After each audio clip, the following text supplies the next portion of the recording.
Welcome to the First Unitarian Universalist Church of Rochester, our at-home edition.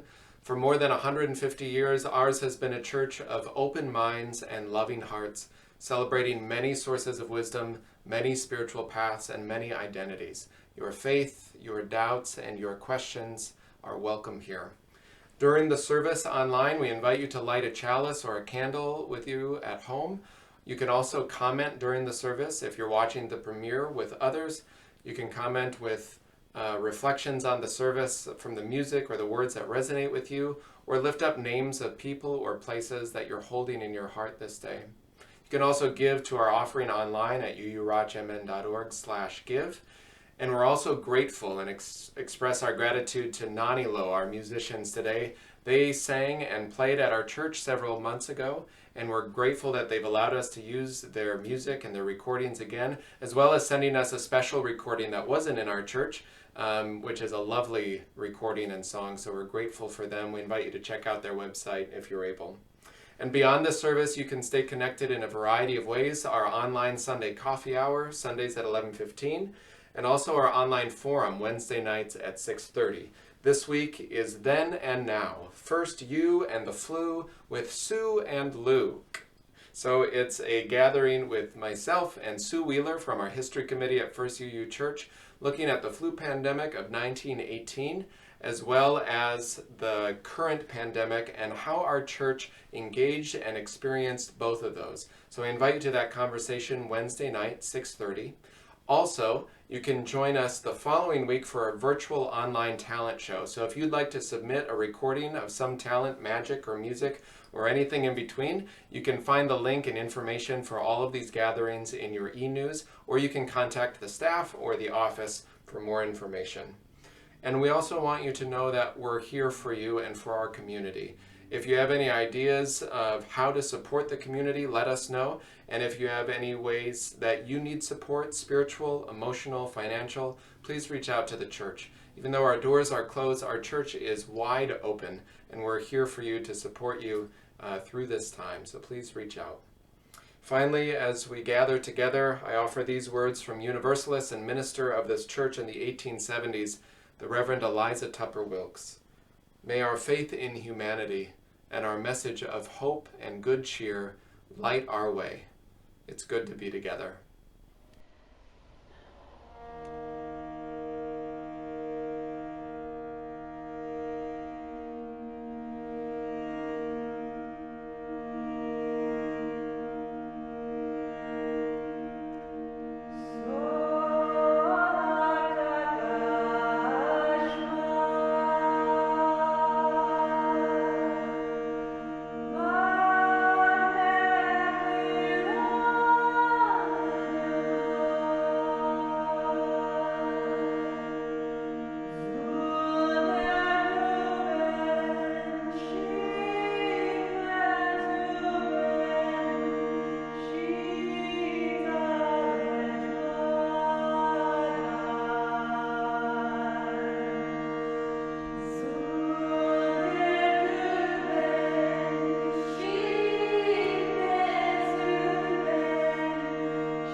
this week, I was driving through a local neighborhood and was noticing the arrival of spring.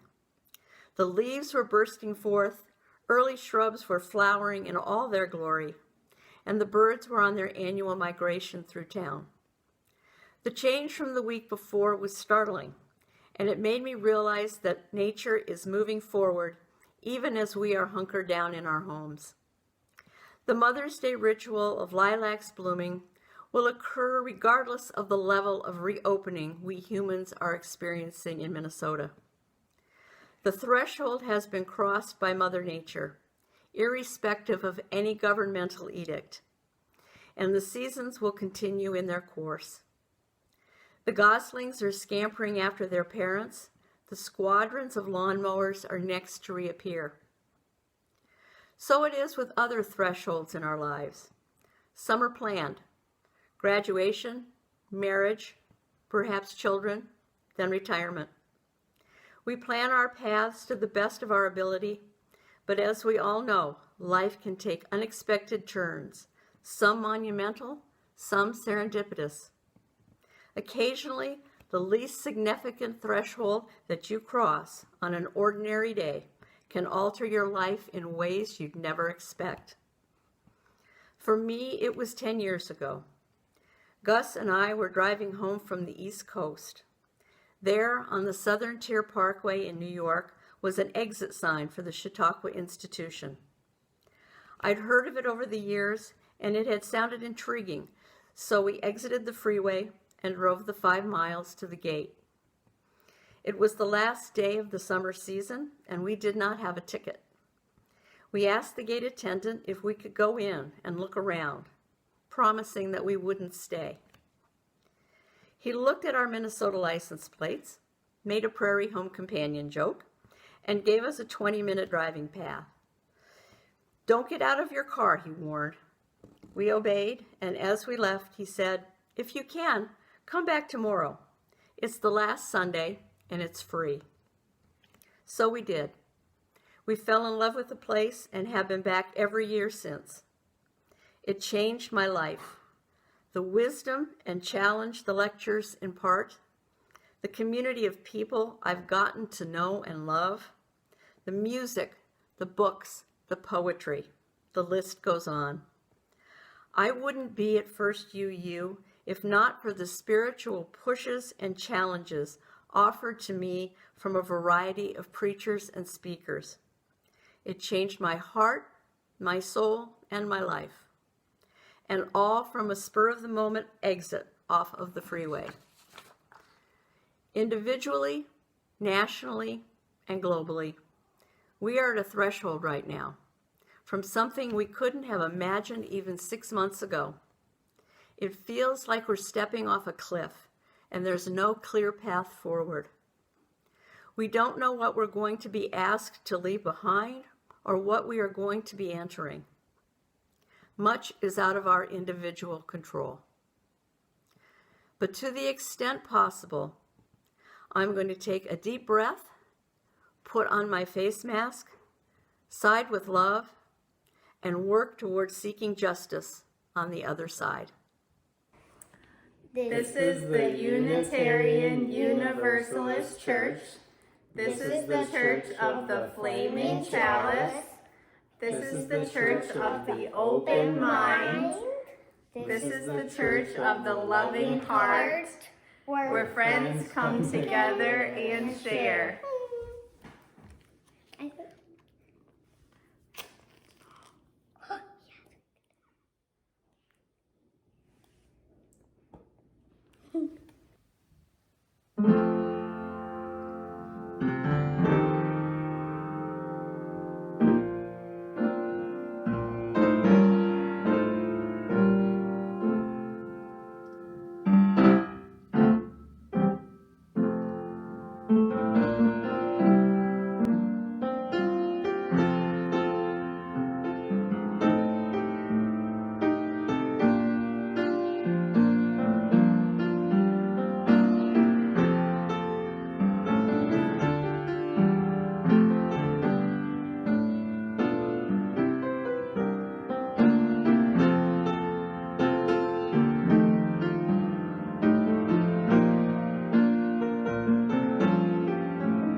Have you ever come across something like a rock or an empty jar or, I don't know, a piece of paper and decided that, man, I bet you I could do something really great with this? You know, had a great idea? Well, that's what today's story is about. What Do You Do with an Idea? Written by Kobe Yamada and illustrated by May Bessam. One day, I had an idea. Where did it come from? Why is it here?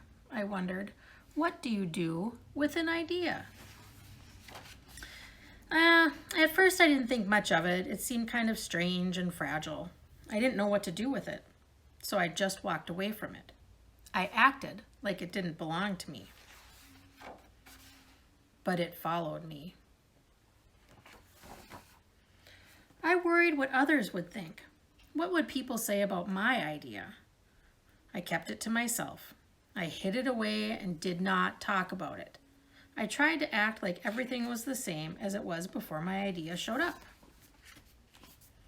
But there was something magical about my idea. I had to admit, I felt better and happier when it was around. It wanted food. It wanted to play. Actually, it wanted a lot of attention. It grew bigger, and we became friends. I showed it to other people, even though I was afraid of what they would say. I was afraid that if people saw it, they would laugh at it. I was afraid they would think it was silly. And many of them did. They said it was no good. They said it was too weird. They said it was a waste of time and that it would never become anything. And at first, I believed them. I actually thought about giving up on my idea. I almost listened to them. But then I realized, what do they really know? This is my idea, I thought. No one knows it like I do. And it's okay if it's different and weird and maybe a little crazy. So I decided to protect it, to care for it. I fed it good food, and I worked with it, I played with it, but most of all, I gave it my attention. My idea grew and grew, and so did my love for it. I built a new house, one with an open roof where it could look up at the stars, a place where it could be safe to dream. I liked being with my idea. It made me feel more alive, like I could do anything. It encouraged me to think big and then to think bigger. It shared its secrets with me. It showed me how to walk on my hands because it said, it is good to have the ability to see things differently. I could not imagine my life without it. Then one day, something amazing happened. My idea changed right before my very eyes. It spread its wings, it took flight, and it burst into the sky. I don't know how to describe it, but it went from being here to being everywhere. It wasn't just a part of me anymore. It was now a part of everything. And then I realized what you do with an idea. You change the world. Sometimes it can be a little scary to share your ideas, especially if it's a little crazy or outside of the box. But sometimes, some very special times, those ideas can truly change the world. Nicht such mich, wo die Meeren grünen, gefindest mich dort mit meinem Schatz, wo Lebenswelken bei Maschinen, dort ist mein Ruheplatz.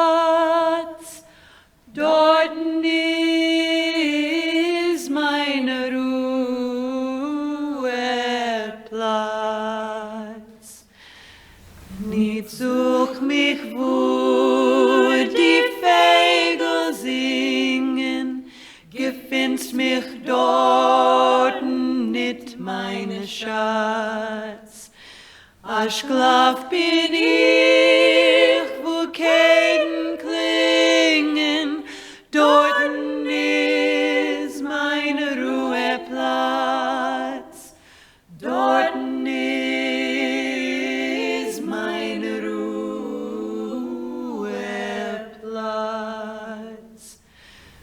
Und liebst du mich mit wahrer Liebe, so komm zu mir, mein guter Schatz. Und heiter auf mein Herz das Triebe und mach mir es ist mein Ruheplatz. Und mach mir es ist mein Ruheplatz.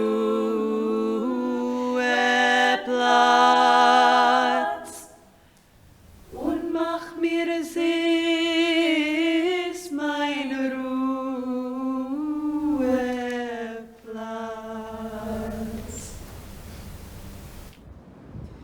We are in different places, but we are still together, and we gather in a virtual way as we continue to create a place of communal caring and connection.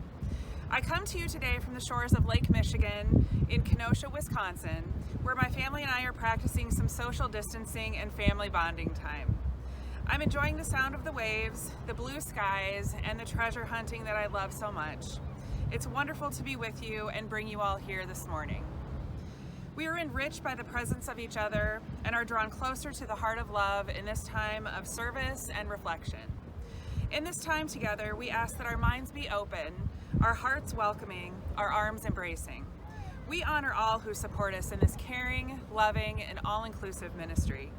We thank Jean Hansen, serving as our caring coordinator for the last week, arranging care for our members and friends in need.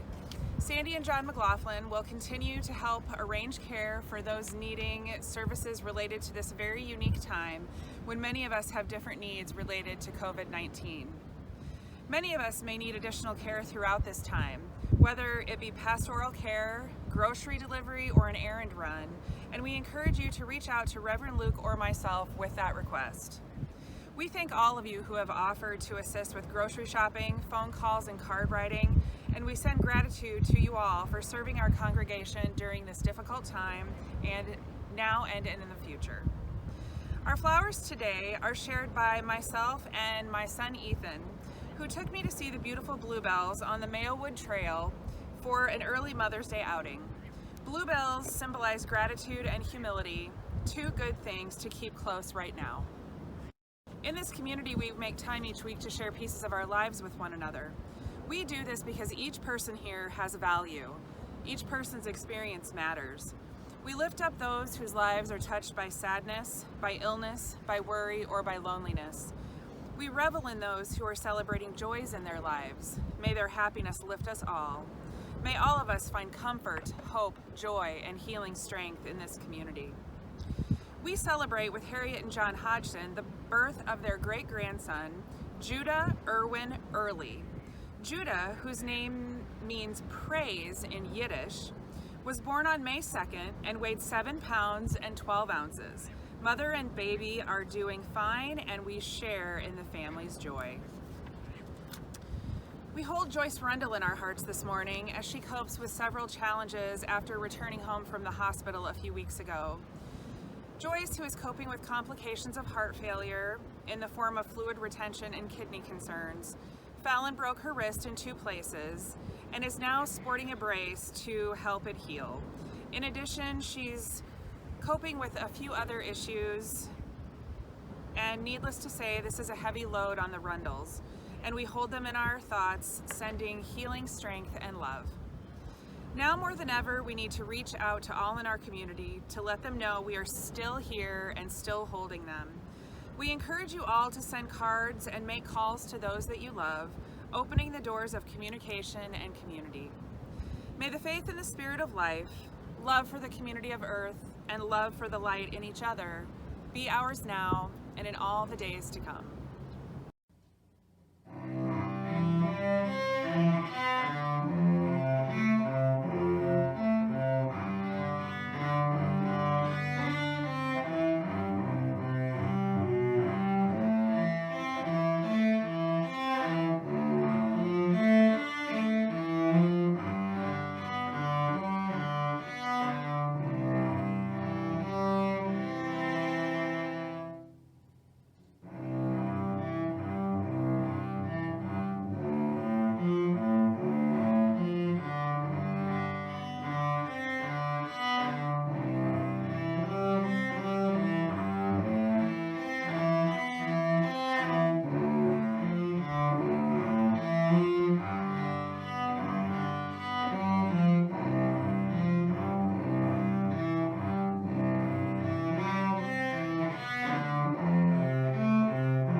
invite you to take a deep breath. Breathe deep the breath of life. Sit deeply in this community of love and justice, hope and grace. Know that here you are named and you are known as beloved, as sacred. I invite you into this time of prayer, first by sharing silence together.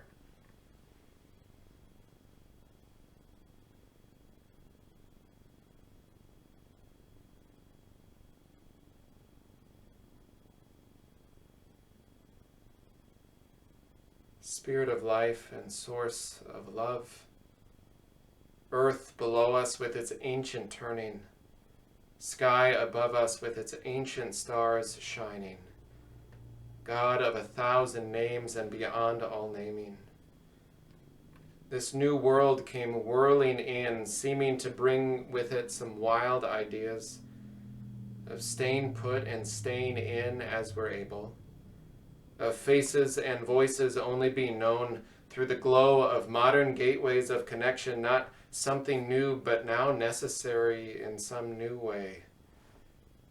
It has also come with wild ideas that we should adapt and create and become things and people in new ways at warp speed. But right now, I think, at least my soul needs a breath, a pause, a reminder that what we're able to do, to accomplish, to produce is good enough and more than good enough. And so for the weary soul and the tired eyes and the aching hearts, may we entertain the wild idea that taking a breath and setting some things aside, taking it slow, is good for our health and for our soul. It's good for each other. Help us slow down. We hold in our hearts this day all those who suffer in mind, in body, or spirit. I invite you to bring the names you're holding in your own heart this day in joy or in sorrow, celebration or concern, and silently or aloud now in this time to speak their names.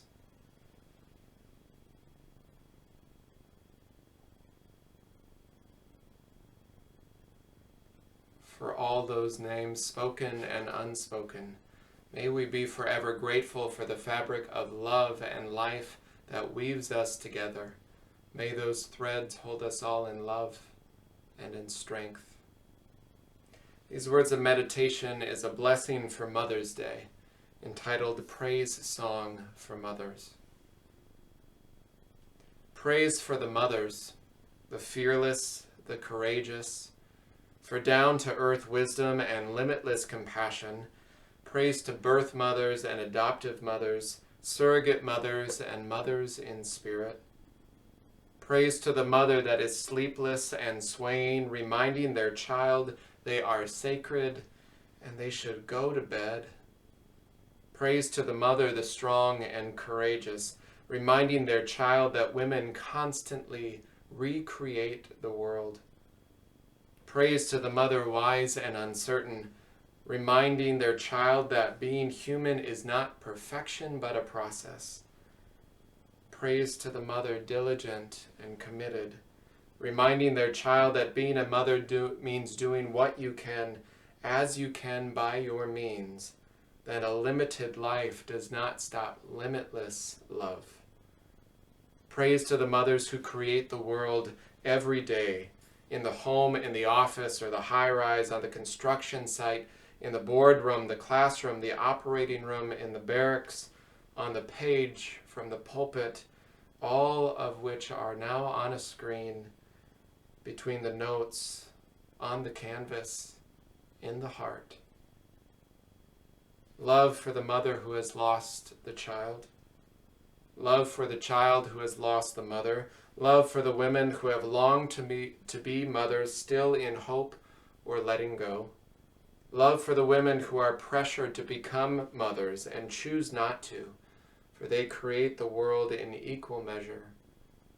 Love to the daughters, the sons, the children with strained or tainted relationships with their own mothers. In the wider humanity, may there be healing. Praise to the strength of women creating and building up the world generation to generation. Praise and love to the Mother of all, which holds us all. Amen.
The first reading is from the Reverend Olympia Brown, Universalist in the late 1800s, one of the first women ordained in the United States.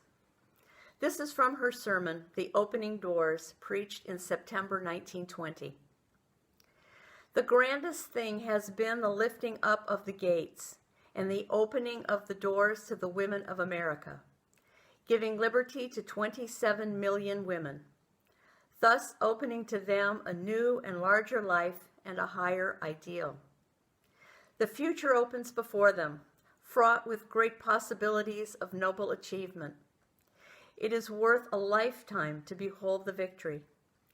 Today, we are not dependent upon any text or the letter of any book.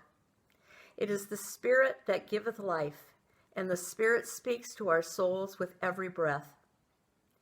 The opening doors lead to no dark dungeons, open upon no burning lake, give no evidence of everlasting punishment, but all gladden us with assurances of divine goodness and indicate the final triumph of the good. The second reading is Open Up the Doors by the Reverend Lindasusan Ulrich. Open up the doors. Push on looming wooden arches embroidered with ironwork. Brace shoulders against the weight of history unmoved. Slough off the musty smell of unused joy and stored up sorrow. Knock rust off the hinges if you have to, and let your breath precede you inside. Open the doors more. Make room for a shaft of sunlight to cross the threshold. Give the dust motes something to dance about. Peek through a single slice of possibility and name even the half-hidden truths you see. Open the doors wider still. Pour yourself through the gap. Strut or sneak or sidle as suits you best. Cleanse whatever scrapes catch your skin and bind up the wounds that keep you from entering whole.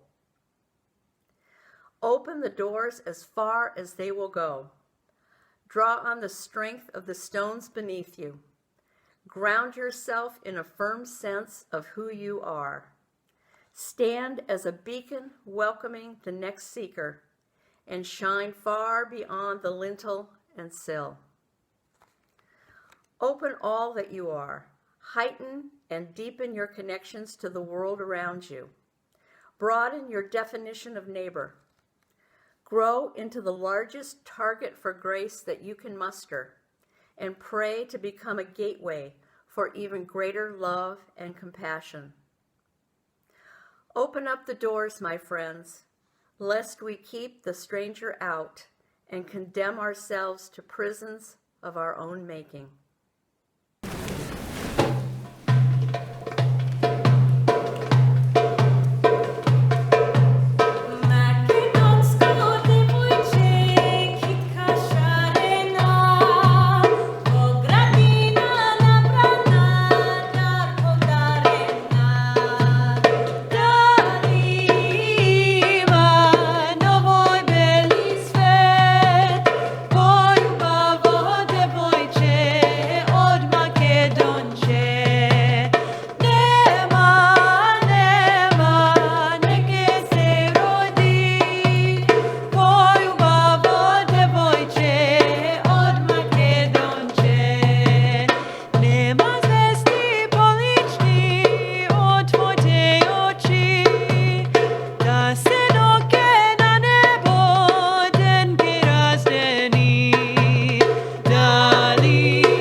Alima novoi belis vet, Oyu bavo devojche od Makedonche, Nema, neke se rodi, Oyu bavo devojche od Makedonche, Nema, neke se rodi, Oyu bavo devojche od Makedonche. There's a favorite book in our household that we received as a gift from one of my great colleagues and friends, Reverend Victoria Safford, who I served with in my previous congregation. She and I dedicated our children together there among the church, and she continued to show so much love for our children as they were growing up there and as they've grown up here in Rochester. The book that she gave that became a quick favorite of my kids, and maybe some of you are familiar with it, was Voyage to the Bunny Planet. And it's this funny little book about these bunnies who've had a not so good day at all, and they need things to be a little better. So it says, far beyond the moon and stars, 20 light years south of Mars, spins the gentle bunny planet, and the bunny queen is Janet. And then it says, Felix. Janet says, come in. Here's the day that should have been. And it goes on. The story describes, instead of the bad day that they've had, now a favorite day here on this new bunny planet, a favorite day filled with things that they loved and people that they loved. You know, friends, I think we all kind of need a trip to the bunny planet right about now, to the days, the weeks, the months that should have been. Much as I'd like to see things different right now on some other planet, it's still the truth that, as the hymn goes, this is our blue boat home. Or the older hymn that says, this is the country where my heart is. Here are my hopes and my dreams and my holy shrine. Our faith has never believed in leaving this world, but finding the beauty here, even when it's hard. At the beginning of the local changes in this pandemic, we gathered as a staff during a week of drastic and rapid change. One of the staff members said, it seems maybe we need a shakeup of what's considered normal. Maybe normal was always just this false kind of surface level normal anyway, a false sense of security or equality. Normal maybe isn't that good. Or as activist and poet Sonia Renee Taylor wrote recently, we will never go back to normal. Normal never was. Our pre-corona existence was not normal, other than we normalized greed, inequity, exhaustion, depletion, extraction, disconnection, confusion, rage, hoarding, hate, lack. She said, we should not long return to that, my friends. We are being given the opportunity to stitch a new garment, one that fits all of humanity and nature. I love that phrase, an opportunity to stitch a new garment, to weave together something different. We know during this time of inequities that are highlighted even more in access, in privilege, and in care. It's kind of like the phrase that, yes, we are all in the same storm, but we do not all have the same boat, the same safety. And if you've been in a storm on water, you know there is a big difference of how you experience that storm, depending on what type of boat you've got. Our shared storm reminds us that normal never was, that our thinking of normal, of what should have been, perhaps, is some far-off, distant world. I have found some solace and hope in these tender days, always finding myself somewhere between, I'm fine, and, no, really, I'm fine. Total lie. Totally not fine some moments. Maybe you've been the same way. But I have found solace in the witness of so many teachers and leaders over centuries who have pushed the boundaries again and again of what was normal, forged new paths in unknown, uncertain, unprecedented times. Often, as Trish shared in the call to worship, we are called into journeys we didn't anticipate. And if we're lucky, they just might lead us toward a new path, a lifelong journey of some new beauty, some new love. Even our spirituality itself, our theology among religious liberals and Unitarian Universalists, is being open to many sources of wisdom, constantly pushing the boundaries of orthodoxy and convention. It invites us to always be building a new way, considering not only what has been, but what could still possibly be. Ours is a faith of pushing boundaries of normalcy, of expansive understandings of what community is, or where beauty is found, where wisdom is found, who is worthy of love, of respect, of inclusion, pushing boundaries of how best to live. We have always been, in the words of UU religious educator Sophia Lyon-Foz, searching everywhere and anywhere for the meaning of being. And we've always believed it starts right here, right at this moment, wherever we are, whenever we are, right now. And it keeps growing and moving beyond that, where we find wisdom and truth, beyond what is assumed, beyond what is conventional, beyond what is normal. The future opens before them, wrote the Reverend Olympia Brown, a Universalist, one of the first women ordained in the United States in the late 1800s. She preached this liberal religion in those days about the opening doors of equality in the United States at that time with women's suffrage, and at the same time rooted in her theology and belief as a Universalist that the opening doors of the Spirit, of heaven, of God, are always opening before us in love. She said, the opening doors lead to no dark dungeons, open upon no burning lake, give no evidence of everlasting punishment, but all gladness with divine assurance of goodness and the final triumph of the good. Opening our doors and our hearts and our minds, I wonder what thresholds are we crossing right now? What unknown path, unknown futures are we entering? And what skills, what courage, what hope have we packed and have we had ready in reserve for just this time, just this moment, each in our own way?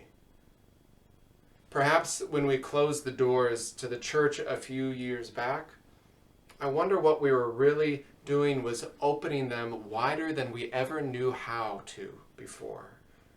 We broke the hinges of normalcy right off to better understand what we could be and what we needed to be for right now. Open up the doors, writes the Reverend Lindasusan Ulrich.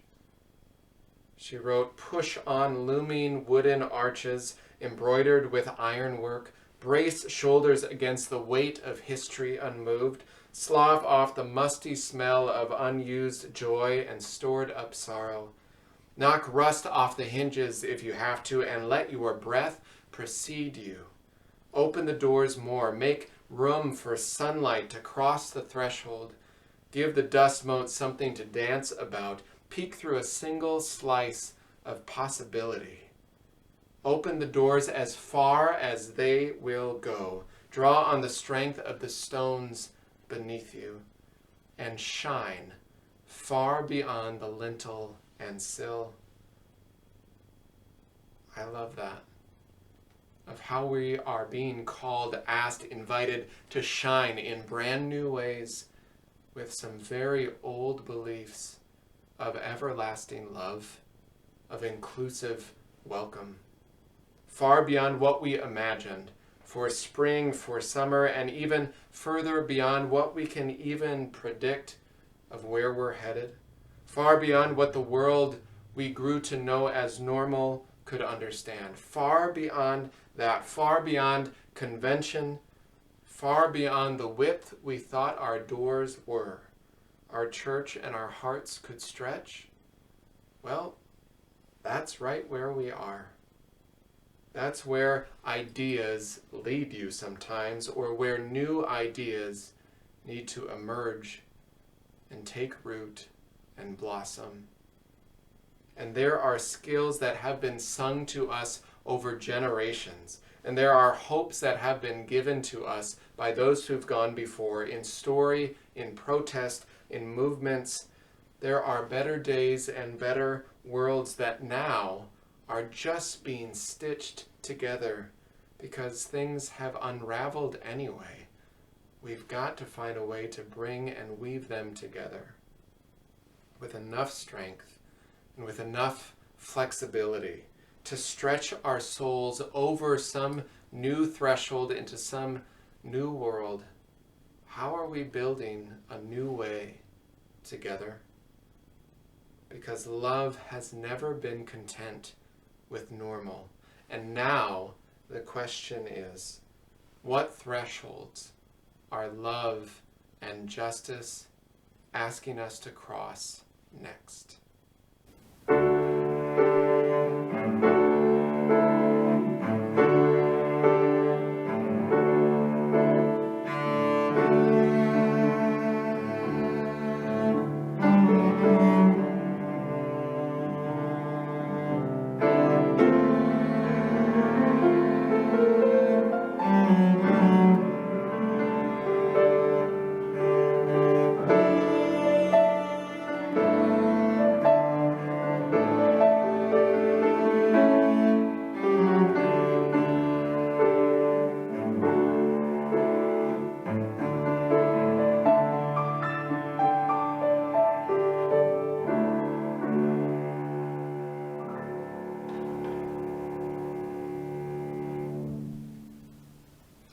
It is our faith that there is more love and justice and hope if we are brave enough and have the courage enough to cross whatever threshold it's leading us to. Because there is more love somewhere. There is more love somewhere. And I'm gonna keep on till I find it. There is more